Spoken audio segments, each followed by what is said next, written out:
The red and blue lights flashed in my rearview mirror, slicing through the quiet of the California night like a warning I couldn't ignore. My heart slammed against my ribs as I eased my car to the shoulder of Highway 1. The Pacific Ocean murmuring darkly to my left.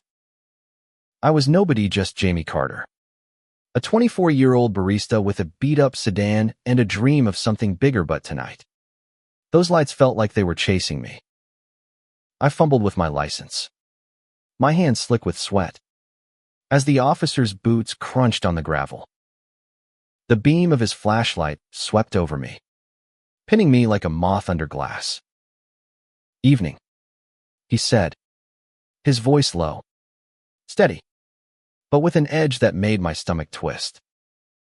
I glanced up, and there he was, Officer Daniel Ruiz, his badge glinting under the moonlight, his dark eyes unreadable but sharp, like they could cut through every lie I'd ever told. "License and registration," he said, leaning closer to the window. I handed them over, my fingers brushing his for a split second. A jolt ran through me, unbidden, like static electricity, but warmer, deeper. His eyes flicked to mine, and for a moment, the air between us crackled with something neither of us acknowledged. He stepped back, flipping open my license, his jaw tight. "You know why I pulled you over, Jamie?" I swallowed hard. "Speeding." My voice cracked, betraying me. I hadn't been speeding, or at least, I didn't think so. The road had been empty, the night too quiet, and I'd been lost in my thoughts, driving to clear my head after another fight with my dad. He'd call me a disappointment again, his voice thick with disgust when I mentioned moving to San Francisco to find myself. He didn't know what that meant. Neither did I. Not really. Officer Ruiz didn't answer right away. He circled my car, his flashlight dancing over the tires, the bumper, the trunk. "Step out of the vehicle," he said finally, his tone clipped. My pulse spiked. This wasn't normal. I'd been pulled over once before, a ticket for a busted taillight. But this felt different. He felt different. I obeyed, my sneakers scuffing the asphalt as I stood, the cool ocean breeze tugging at my hoodie. He motioned me to the rear of the car, his broad shoulders blocking the faint glow of the moon. "Hands on the trunk," he said. I froze. A pat down. For what? My mind raced. Had I forgotten something in the car? A joint from that party last month. A bottle of beer I'd meant to toss. "Officer." I started, but his hand was already on my shoulder, firm but not rough, guiding me into place. His touch lingered, and I swear I felt his thumb graze the back of my neck, soft as a whisper. My breath caught. This wasn't protocol. This wasn't anything I'd seen in a driver's ed video. His hands moved down my arms. Slow. Deliberate. Like he was searching for something that wasn't there. My skin burned under his touch, and I hated how much I didn't want him to stop.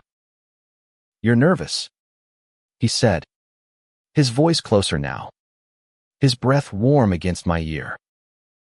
"Why's that?"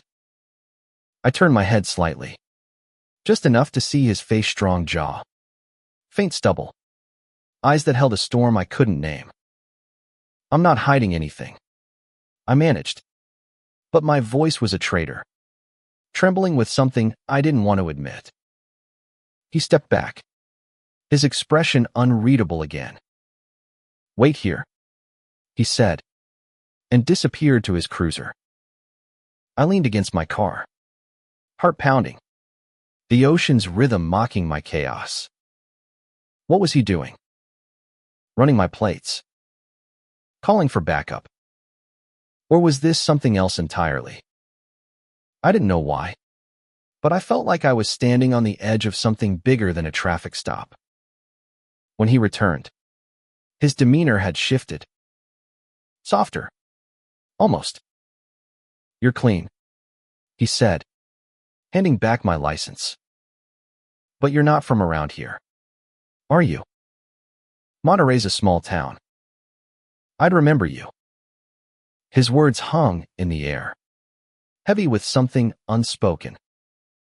I shook my head, my throat tight. "Just passing through." I lied. I'd lived here my whole life, but I didn't want him to know that. I didn't want him to know Minute yet. "Be careful on these roads," he said, but his eyes lingered, searching mine like he was looking for something he'd lost. "Not everything out here is what it seems." He turned to leave, but then he paused, glancing back. "And Jamie, don't drive so fast next time." My name on his lips felt like a secret, one I wanted to keep. I watched him walk back to his cruiser, his silhouette sharp against the flashing lights. I didn't move until he was gone, until the red and blue faded into the night. My hands were still shaking as I slid back into my car. But it wasn't fear anymore. It was something else, something dangerous, something alive. The next morning, I couldn't shake him. Officer Daniel Ruiz. His name was burned into my brain, along with the memory of his touch, his voice, the way his eyes had held mine like I was more than just a kid in a beat-up car. I told myself it was nothing, just a weird encounter. But I kept checking my rearview mirror all day, half expecting those lights to flare up again. I worked my shift at the coffee shop, spilling lattes and messing up orders because my mind was elsewhere. My coworker, Mia, noticed. "You okay? Jamie, you look like you saw a ghost." I forced a laugh, but it didn't reach my eyes. How could I explain that I'd been pulled over by a cop who'd searched me in a way that felt more like a question than a routine? That I couldn't stop thinking about him, even though I knew I should. That night, I drove the same stretch of Highway 1. Slower this time, my eyes scanning the darkness. I didn't know what I was looking for until I saw Itha's cruiser, parked at a lookout point, the ocean sprawling below. My heart lurched. I pulled over before I could talk myself out of it. He was leaning against his car, arms crossed, staring out at the water. The moonlight caught the lines of his face, softening them. I got out, my sneakers crunching on the gravel, and he turned, his eyes locking onto mine like he'd been expecting me. "Jamie," he said, and there it was, a gamey name, like a spark in the dark. "What are you doing here?" I asked, my voice steadier than I felt. "Could ask you the same thing," he said, a faint smile tugging at his lips. "You're not in trouble, are you?" "Not yet," I said, and the words felt bolder than I meant them to be. He laughed, a low, warm sound that made my chest ache. We stood there, the ocean whispering between us, and I knew this was a line I was about to cross. We didn't talk much that first night at the lookout. Words felt too fragile, like they might shatter whatever was building between us. Instead, we stood side by side, watching the waves crash, the silence heavy with possibility. Daniel's shoulder brushed mine, and I didn't pull away. Neither did he. Over the next week, I found myself driving that highway every night, hoping to see his cruiser. Sometimes he was there, sometimes he wasn't. When he was, we'd talk small things at first. He liked classic rock. I was into indie bands. He'd grown up in Monterey, joined the force to make a difference, though he didn't say what kind. I told him about my dad, about the fights, about wanting to leave but not knowing where to go. He listened, really listened, his eyes never leaving mine. One night, he told me about his ex, a guy named Mark who'd left when Daniel came out to his precinct. They didn't take it well, he said, his voice rough. Some still don't. I wanted to reach for him, to tell him I understood. But I didn't. I hadn't told anyone I was gay, not my dad. Not Mia. Not even myself. Not out loud. But with Daniel, I felt it. Sharp and real. Like a truth I couldn't hide anymore.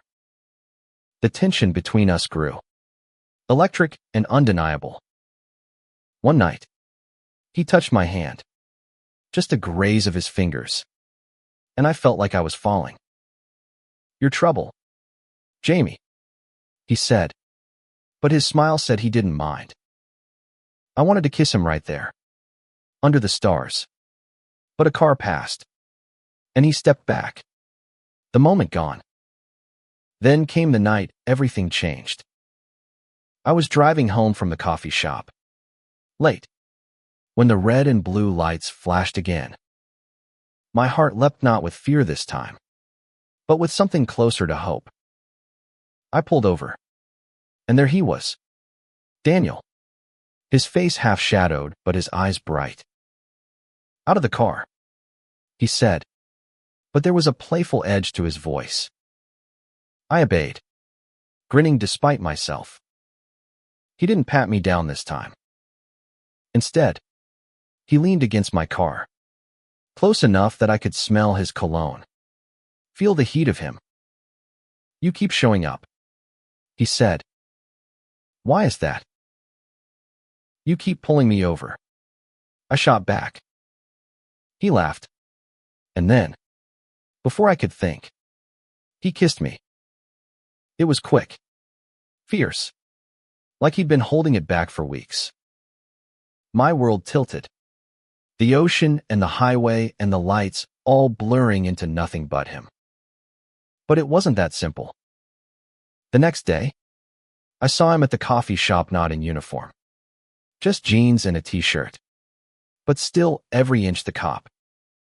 He ordered a black coffee, his eyes finding mine across the counter. We need to talk, he said, his voice low. My stomach dropped. Nothing good ever followed those words. We met at the Lookout that night, and he told me the truth. He'd been watching me, not just because of me, but because of my dad. He's mixed up with some bad people. Jamie, Daniel said, his face tight with worry. Drug runners. I've been tracking them for months. That's why I pulled you over that first night. I thought you might be involved. I felt like I'd been punched. My dad. The man who'd raised me. Who'd taught me to ride a bike. Who'd screamed at me for being soft. He was a mechanic, not a criminal. But Daniel showed me photos, grainy surveillance shots of my dad with men I didn't recognize, handing over packages in dark alleys. I didn't know. I whispered, my voice breaking. I believe you, Daniel said, his hand on mine. But you need to stay away from him. For your own safety. I wanted to argue, to defend my dad. But the truth was, I didn't know him anymore. And I didn't know myself. Not until Daniel. Our relationship deepened. Stolen moments in his cruiser. Quiet nights at the Lookout. But the danger grew too. I started noticing things, strange cars outside my apartment. Late night calls my dad wouldn't explain. Daniel was under pressure too. His precinct breathing down his neck about the case. If they find out about us, he said one night, his voice raw, it could ruin everything. I didn't care. I was falling for him, hard and fast, and I'd never felt so alive. But life doesn't let you have that kind of happiness without a cost. One night, I got a call from my dad.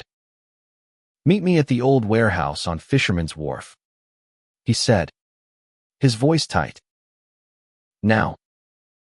I should have told Daniel. But I didn't. I drove, my hands shaking, not knowing what I'd find. The warehouse was dark, the air thick with the smell of salt and rust. My dad was there, pacing, his face pale. You shouldn't be here, he said. But before I could answer, headlights flooded the lot. It was then the men from Daniel's photos. My dad grabbed my arm, his grip bruising. You don't understand. Jamie, I did this for you. For us. I yanked free, my heart pounding. Did what? I demanded.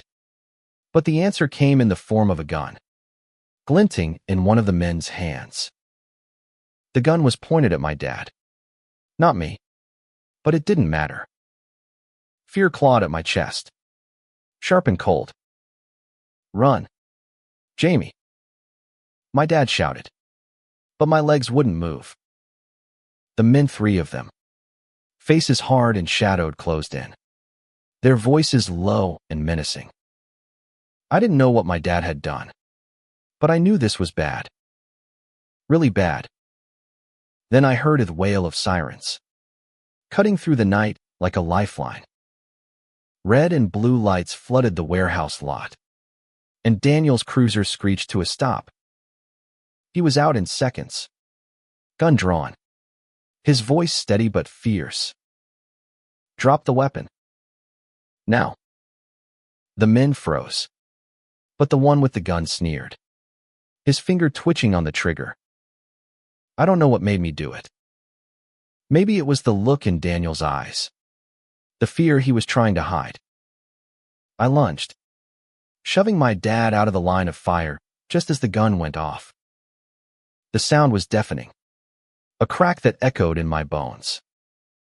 Pain seared my shoulder, hot and blinding, and I hit the ground hard. Jamie. Daniel's voice was raw, desperate. I heard more shouts, more gunfire, but it was distant, like I was underwater. Then he was there, kneeling beside me, his hands pressing against my shoulder, slick with blood. Stay with me, he said, his voice breaking. You're going to be okay. I wanted to believe him, but the world was fading, the edges blurring. I reached for his hand, my fingers weak. I'm sorry, I whispered. I didn't even know what for my dad. For not telling him. For everything. The next thing I knew, I was in a hospital bed, the beep of machines pulling me back to reality. My shoulder throbbed, bandaged tightly, but I was alive. Daniel was there, slouched in a chair, his uniform rumpled, his eyes red. You scared the hell out of me, he said when he saw I was awake. His voice was rough, but his hand found mine, warm and steady. He told me what happened. The men were arrested, part of a drug ring Daniel had been chasing for months. My dad was in custody too, but he'd confessed everything, how he'd gotten in over his head, trying to pay off debts to keep me safe. It didn't excuse him, but it explained him. I didn't know if I could forgive him. Not yet, but I wanted to try. Daniel stayed with me, even when his precinct called him back. He was risking everything, his job, his reputation, but he didn't care. You're worth it, he said, and I felt it, deep in my chest, that this was real. This was us.